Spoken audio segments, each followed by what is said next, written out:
Bismillahirrahmanirrahim. Assalamu alaikum students. How are you and what's going on? Today I'm recording the most favorite topic of the chapter number 1, which is International System of Units. It is one of the most important topic of your chapter and of your book, and it is also most important regarding your exams. तो चलिए इसे start करते हैं. International system of units होता क्या है? सबसे पहले हम इसकी हिस्ट्री के बारे में थोड़ी बात करते हैं कि 1961 के अंदर हुआ ये कि एक इंटरनेशनल कमेटी एग्री किया. एक इंटरनेशनल कमेटी ने एग्री किया किस चीज़ के ऊपर? A set of definitions. एक डेफिनेशंस का सेट, यानी आप लोग सेट्स की पढ़ चुके हैं मैथ में. सेट क्या होता है कि आप कलेक्शन ऑफ समथिंग कि कुछ डेफिनेशन थी, उन्हें एक्सेप्ट किया इसने एक इंटरनेशनल कमेटी और एंड स्टैंडर्ड्स और कुछ स्टैंडर्ड्स को to describe the physical quantity. अभी जितनी भी चीजें हमने पढ़ी हैं इनको एक एक करके एक्सप्लेन कर लेते हैं. अब हुआ ये था कि इंटरनेशनल कमेटी से मुराद होता है कि दुनिया में साइंटिस्ट जो हैं, जो दुनिया के सबसे बड़े साइंटिस्ट होते हैं, वो मिलते हैं आपस में दुनिया में किसी एक जगह पे और कुछ उनमें कॉन्फ्रेंस होती है. वहाँ पे बहुत सी वो डिस्कशन करते हैं और किसी बड़े मसले के हल के लिए वो इकट्ठा होते हैं. इसको बोलते हैं इंटरनेशनल कमेटी या जनरल कॉन्फ्रेंस ऑफ साइंटिस्ट. याद रखिए कि ये 11th जनरल कॉन्फ्रेंस थी. कौन सी थी? 11th जनरल कॉन्फ्रेंस थी. mass और weight पे, on mass and weight. इस जनरल कॉन्फ्रेंस में ये इंटरनेशनल कमेटी में, इस इंटरनेशनल कमेटी के अंदर दुनिया भर के सबसे बड़े जो साइंटिस्ट होते हैं, जो कि सबसे बेहतरीन साइंटिस्ट कहलाते हैं, वो इकट्ठे होते हैं. और ये 1961 के अंदर 11th जनरल कॉन्फ्रेंस हेल्ड हुई थी पेरिस में. कहाँ पे? पेरिस में ये इकट्ठे मिले थे और इन्होंने क्या किया था, ये कुछ सेट ऑफ डेफिनेशन और स्टैंडर्ड इन्होंने उनको एग्री किया था ताकि फिजिकल क्वांटिटीज को वो अच्छे से एक्सप्लेन कर सके. मैं जानता हूँ कि अभी आपको डेफिनेशन की बिल्कुल समझ नहीं आई होगी, लेकिन अब जब इस टॉपिक को क्लियर करेंगे तो आपको ये बिल्कुल अच्छे से समझ आ जाएगी कि ये क्या होता है. जी, तो अब देखिए कि अगर एक जनरल कॉन्फ्रेंस हेल्ड हुई है, इंटरनेशनल कमेटी बनी है, यानी कि दुनिया के बड़े बड़े साइंटिस्ट इकट्ठा हुए हैं, तो इसके पीछे कोई रीजन होगी, कोई प्रॉब्लम होगी. वो रीजन क्या है?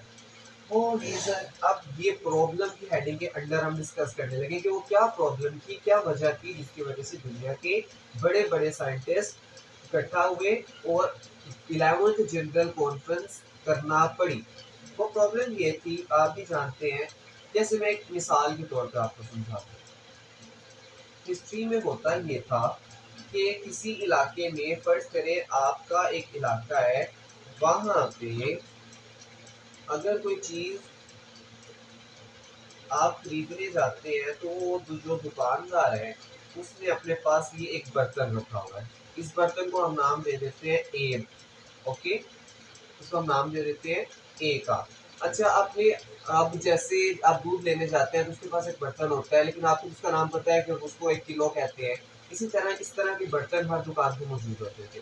और अगर आपने इन बर्तन आपने कोई चीज़ लेनी है, यानी कि ये जो जनरल कॉन्फ्रेंस हुई थी इसके अंदर हमने साइंटिस्ट ने ये एग्री किया था कि अगर हमने मास को मेजर करना है तो किलोग्राम में मेजर करना है, लेंथ को मेजर करना है तो मीटर में मेजर करना है. और ये जो अब हम बात कर रहे हैं ना हिस्ट्री की, ये किलोग्राम के सिलेक्ट होने से पहले की बात है कि जब हमारे पास किलोग्राम नाम की कोई चीज़ मौजूद में नहीं थी, तो उस वक्त लोग वजन कैसे मेजर करते थे. तो उस वक्त तरीका ही होता था कि अगर हमें कोई चीज़ लेनी है तो हर दुकान पे एक बर्तन होता था. जैसे ये बर्तन ए है, अगर आपने कोई चीज़ लेनी है तो आप इसकी एक प्राइस वो फिक्स कर देते थे. फर्स्ट कीजिए इस बर्तन की प्राइस है 10 रुपीज़. 10 रुपीज़. अब अगर आपने कोई चीज़ खरीदनी है तो आप कह सकते हैं कि मुझे एक बर्तन या 1 ए दे दे, 2 ए दे दे, 3 ए दे दे, यानी कि इतने बर्तन के हिसाब से मुझे दे दे।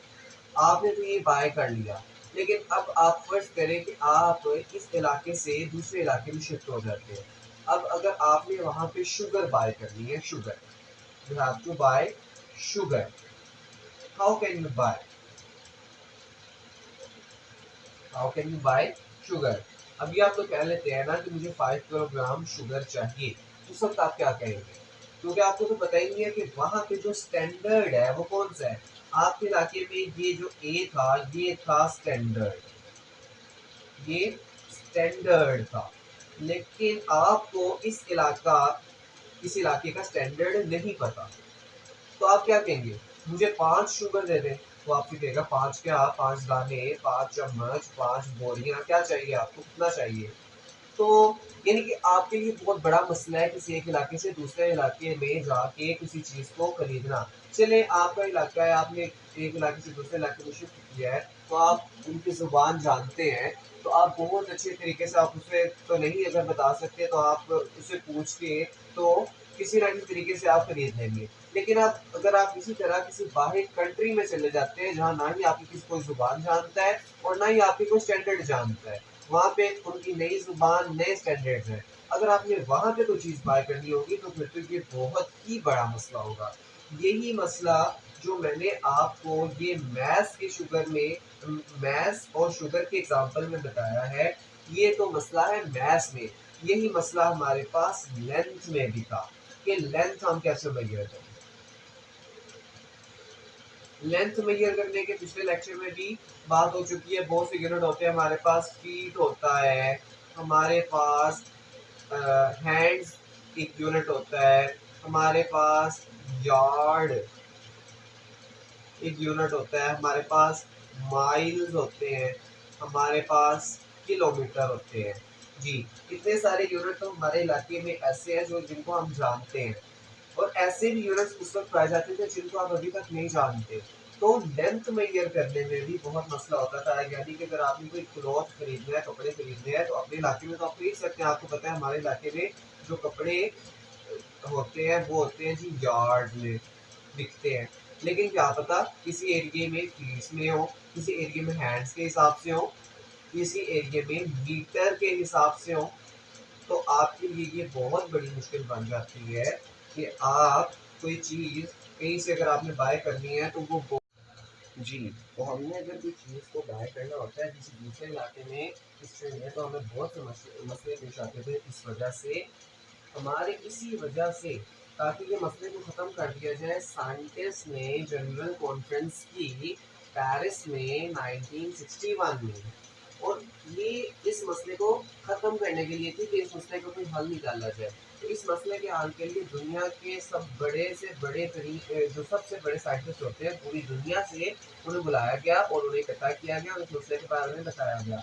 तो वो जो बड़े साइंटिस्ट थे उन्होंने क्या किया कि वो एग्री हो गए एक सेट ऑफ डेफिनेशंस पे, कि उन्होंने कहा, यानी कि अब उन्होंने इस मसले का हल कैसे निकाला।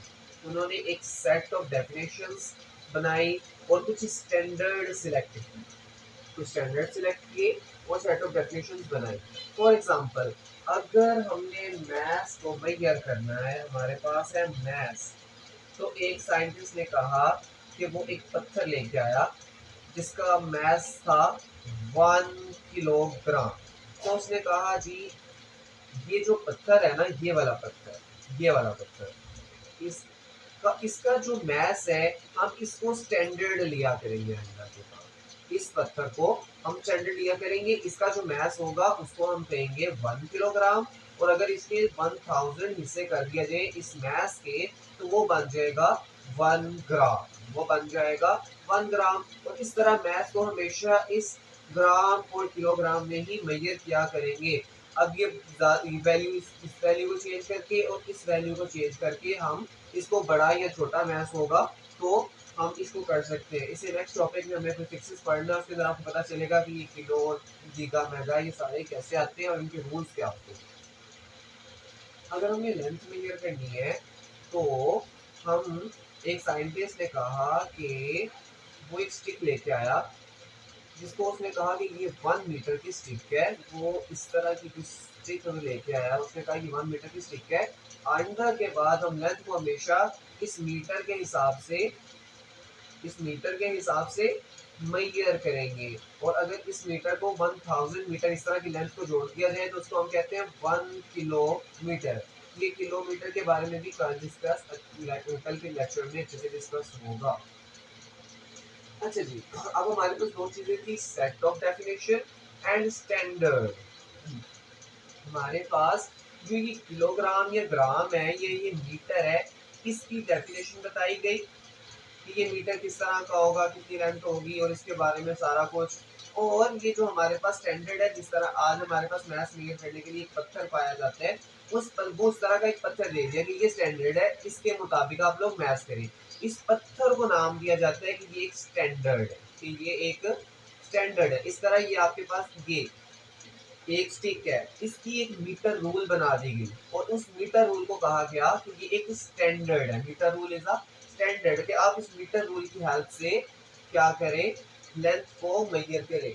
मीटर रूल की एक सबसे छोटी फॉर्म आपके पास जो स्केल होता है वो होती है, वो भी आपका एक स्टैंडर्ड होता है। आप उसके जरिए से आपकी जितनी भी लेंथ होती है आप उनको मेजर करते हैं।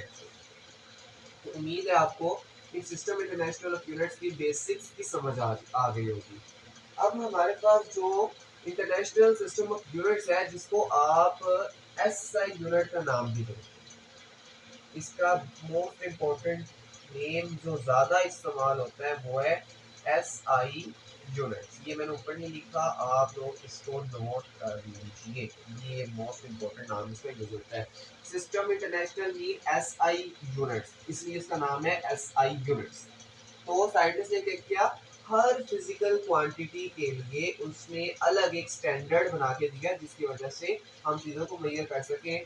टाइम को मेजर करने का स्टैंडर्ड बनाया, टेम्परेचर को, इंटेंसिटी ऑफ लाइट को, इलेक्ट्रिक करंट को, फोर्स को, स्पीड को, इस तरह डेंसिटी को, हर चीज़ को मेजर करने के लिए एक यूनिट बना दिया गया।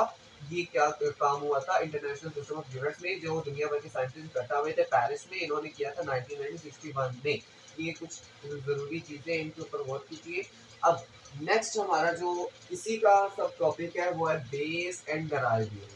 आपकी बुक में इसकी जो हेडिंग है उसके अंदर सिर्फ बेस यूनिट को लिखा है, सॉरी डिराइव यूनिट को लिखा है, बेस यूनिट को नहीं लिखा। लेकिन बेस यूनिट जो है वो आपकी एसआई यूनिट वाले टॉपिक के अंदर ही उसने लिख दिया है। तो अब देखिएगा ये होता क्या है। जो सिस्टम इंटरनेशनल ऑफ यूनिट्स के अंदर हमारे पास जो यूनिट्स बने थे, उनको हमने दो तरह के यूनिट, जिस तरह हमारे पास फिजिकल क्वांटिटीज को दो हमने क्लासेस में डिफाइन किया है कि एक बेस क्वांटिटीज होती है, एक डिराइव्ड क्वांटिटीज होती है। इस तरह यूनिट्स को भी हमने डिवाइड कर दिए, कुछ यूनिट्स कहलाते हैं बेस यूनिट्स और कुछ यूनिट्स कहलाते हैं डिराइव्ड यूनिट्स। अब इनकी डेफिनेशन की तरफ गौर करते हैं कि होता क्या है। असल में बेस यूनिट उनसे होते हैं ना, आपकी जितनी भी बेस क्वांटिटीज है, कितनी बेस क्वांटिटीज है, 7। उन 7 बेस क्वांटिटीज को मेजर करने के लिए उनके जो यूनिट्स उन्होंने दिए।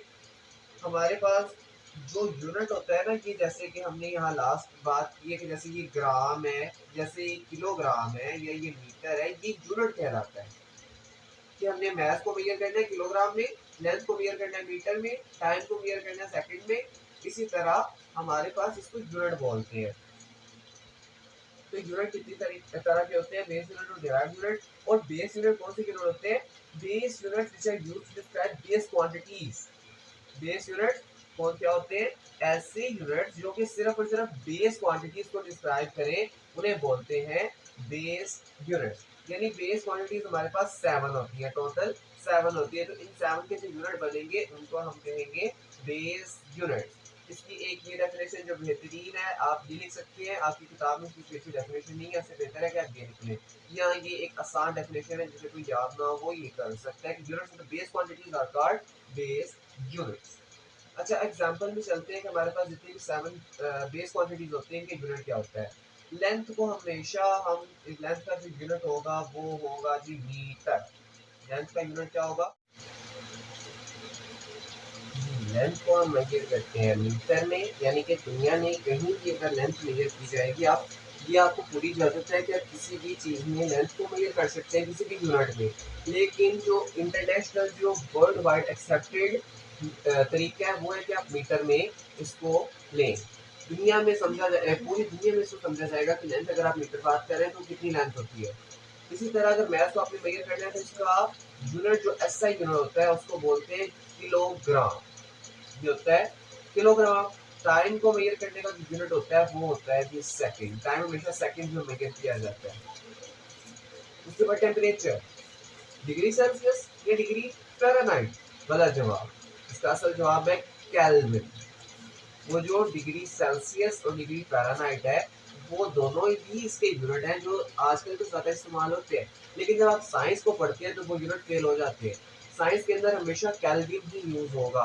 अमाउंट ऑफ सब्सटेंस, मोल, इसका यूनिट क्या होता है जी? मोल। इंटेंसिटी ऑफ लाइट, कैंडेला, ये इसका यूनिट होता है कैंडेला। इलेक्ट्रिक करंट होता है ampere. Electric current is measured in ampere. ये साथ ही साथ बेस क्वांटिटीज के यूनिट, ये आप इनको याद कर ले अच्छे से। उसके बाद आता है जी हमारे पास डिराइव्ड यूनिट्स, यानी कि units which are used to describe derived quantities, units which are used to describe derived quantities। derived quantities जानते हैं कौन सी होती है जी? derived quantities को जो यूनिट डिस्क्राइब करते हैं उन्हें बोलते हैं हम derived units। ठीक है, अब यहाँ पे देखिएगा, derived quantities वो quantities होती हैं जो कि बेस क्वांटिटीज पे डिपेंड करती है। इनकी डेफिनेशन बेस क्वांटिटीज पे डिपेंड करती है। इसकी जो अच्छी एग्जांपल है आज आपको पता चलेगी। मैंने आपसे कहा था लास्ट लेक्चर में कि हमारे पास जो भी बेस और डिराइव्ड क्वांटिटी का अच्छा डिफरेंस होता है वो आपको नेक्स्ट लेक्चर में पता चलेगा, और आज आपको उसका बेहतरीन डिफरेंस का आइडिया हो जाएगा जी। फोर्स का यूनिट होता है जी न्यूटन। फोर्स का यूनिट होता है न्यूटन। अच्छा, ये न्यूटन को आप ऐसे समझ नहीं पाएंगे, इसके लिए हम इसको कन्वर्ट कर देते हैं, और न्यूटन बराबर होता है हमेशा किलोग्राम मीटर पर सेकंड स्क्वायर के, यानी कि न्यूटन बराबर होगा किलोमीटर ग्राम पर मीटर पर सेकंड स्क्वायर। आप फोर्स को इस तरह भी लिख सकते हैं न्यूटन में, जिस तरह आप लेंथ लिखते हैं 20 मीटर 30 मीटर, इस तरह फोर्स को 20 मीटर 20 न्यूटन 30 न्यूटन लिख सकते हैं, और इसी तरह 20 किलोग्राम मीटर पर सेकंड स्क्वायर और 30 किलोग्राम मीटर पर सेकंड स्क्वायर भी लिख सकते हैं। अब आप इस यूनिट को गौर से देखिएगा, ये किलोग्राम इस बेस क्वांटिटी मैस का यूनिट है। इसी तरह ये मीटर एम, ये लेंथ है, और ये सेकंड ये टाइम है। यानी कि हमारी जो फोर्स है वो इन तीन बेस क्वांटिटीज से मिलके बनी है, क्योंकि इन तीनों के यूनिट हमारे पास इस फोर्स में यूज हो रहे हैं। यानी कि ये फोर्स एक क्वांटिटी है जो कि इन तीन बेस क्वांटिटी से मिलकर बनी है, इस वजह से हम इसको डेराइव्ड क्वांटिटीज कहते हैं। जबकि ये जो सात क्वांटिटीज हैं ये किसी के मिलने से नहीं बनती, ये खुद ही बनती है, जबकि ये दूसरों को बनाने में मदद करती हैं। इसका यूनिट होता है किलोग्राम मीटर पर सेकंड स्क्वायर या न्यूटन, और ये डेराइव्ड यूनिट है, और फोर्स एक डेराइव्ड क्वांटिटी है। इसी तरह स्पीड का यूनिट आपको पता है जी मीटर पर सेकंड होता है, मीटर पर सेकंड। अब मीटर दोबारा से लेंथ का यूनिट है, और टाइम का यूनिट सेकंड होता है, तो ये मीटर पर सेकंड दोबारा से एक डिराइव्ड क्वांटिटी है और ये डिराइव्ड यूनिट है। इसी तरह वर्क का यूनिट होता है जी जॉउल। वर्क का यूनिट क्या होता है? जॉउल। जिस तरह हमने फोर्स को न्यूटन से इस तरह कन्वर्ट किया था, इसी तरह जॉउल बराबर होता है जी किलोग्राम मीटर स्क्वायर पर सेकंड स्क्वायर। इसमें मीटर की पावर 1 थी, इसमें मीटर की पावर 2 है। तो वर्क क्या हुआ? किलोग्राम मीटर स्क्वायर पर सेकंड स्क्वायर। ये भी इन्हीं तीन बेस क्वांटिटी से मिलकर बना है, इस वजह से ये एक डिराइव्ड क्वांटिटी है, और ये यूनिट इसका डिराइव्ड यूनिट कहलाता है जी। उम्मीद है कि आपको ये बहुत अच्छे से टॉपिक समझ आ गया होगा। अगर फिर भी कोई कंफ्यूजन है आपको तो आप कमेंट सेक्शन में पूछ सकते हैं, मैं आपको इसका रिप्लाई करूंगा। और अगर आपको वीडियो अच्छी लगी है तो इसको लाइक करें। Thank you.